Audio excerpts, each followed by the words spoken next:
Hi everyone, it's Miss Chelsea with the Mount Holly Branch Library, and it is time for another teen book talk.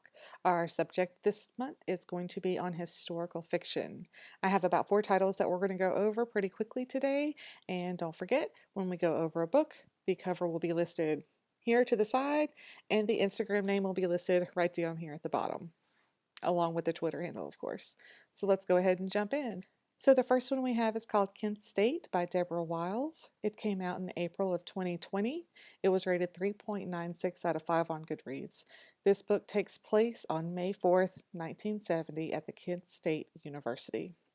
So an exploration of one of the darkest moments in our history when 4 American protesters who were protesting the Vietnam War died.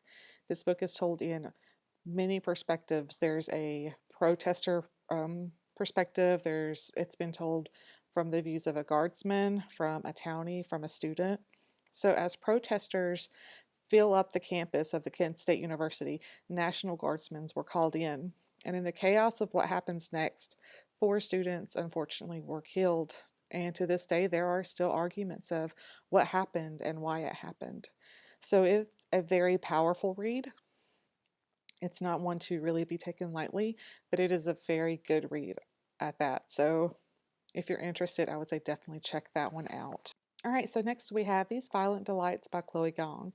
This book came out in November of 2020, is rated 4.0 out of 5 on Goodreads, and is the first book in this series.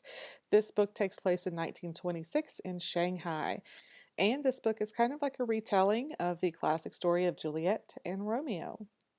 So this book is going to be about the Scarlet Gang and the White Flowers Gang. Now, the heir to the Scarlet Gang is Juliet, and the heir to the White Flowers Gang is Roma, who is Juliet's first love and, of course, first betrayal. Now, when the new leaders, the heirs, start showing some signs of some instability within the ranks and in the gang, the members start to whisper of rumors of a new contagion in the ranks, or a madness, or a monster in the shadows, and death starts stacking up all around them. So they must set aside their guns, their grudges, their rivalry, in order to try to stop this mayhem, or there will be no city left for them to conquer and try to take over. If you're fans of The Last Magician or Descendants of the Crane, this book will probably be right up your alley. Again, it is a really imaginative retelling of the classic story of Romeo and Juliet, just sort of set in the 1920s in Shanghai. So that is a very interesting take on that. All right, so next we have The Enigma Game by Elizabeth Wein, and this came out in May of 2020 and was rated 4.02 out of 5 on Goodreads. Normally, I always try to do the first book in a series, however, this time I'm making a small exception. This is the second book in the series, but I think it is a really good series, and it's just one that's very up and coming, and the fact that it's historical fiction, I really wanted to try to push this one a little bit. So this is the second one in the Codename Verity series. So in this book, you have a German soldier who is risking his life to drop off the sought-after Enigma machine to British intelligence and hides it in a pub in a small town in northeast Scotland. Doing this, he unwittingly brings together 4 very different people who all have different ideas and opinions on keeping the Enigma machine to themselves. So first you have Louisa, who is a very young teen girl, and she looks after the pub, and she looks after the pub's elderly owner, Jane, who was her German-born aunt. And they find it, but they don't report it. Then you have Flight Lieutenant Jamie, and Jamie intercepts a signal, but he can't figure it out. Then you have Ellen, who volunteers at the local airfield, and Ellen acts as the go-between and sort of like a messenger after they realize that Louisa and Jane can translate the messages. And the planes under Jamie's command start to seem charmed, as if Jamie knows exactly where to go, while the other squadrons start to suffer, and the 4 all fight and refuse to give up this machine. Even after Elizabeth from the British intelligence arrives, even after the Germans start to bomb the very tiny town. So it seems as if this machine is very mysterious, high importance, and if you are a fan of this time era, I would say definitely give this book a read.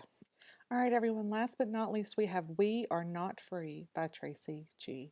This book came out September 1st of 2020 and was rated 4.44 out of 5 on Goodreads, and probably the one I was most excited to read out of all four of these titles. It is a very powerful book. It is the one that I recommend out of all four of them the most. So, We Are Not Free is a collective account of a tight knit group of second generation Japanese American citizens whose lives are changed by the mass U.S. incarcerations of World War II. So, this book is going to take place of 14 teens, and these 14 teens have grown up together in Japantown, San Francisco. They form a community and a family, and they are very interconnected as they are conflicted. Their lives are turned upside down when over 100,000 people of Japanese ancestry are removed from their homes and forced into desolate incarceration camps. So, in a world that seems determined to hate them, these young people must rally together as racism and injustice threaten to pull them apart.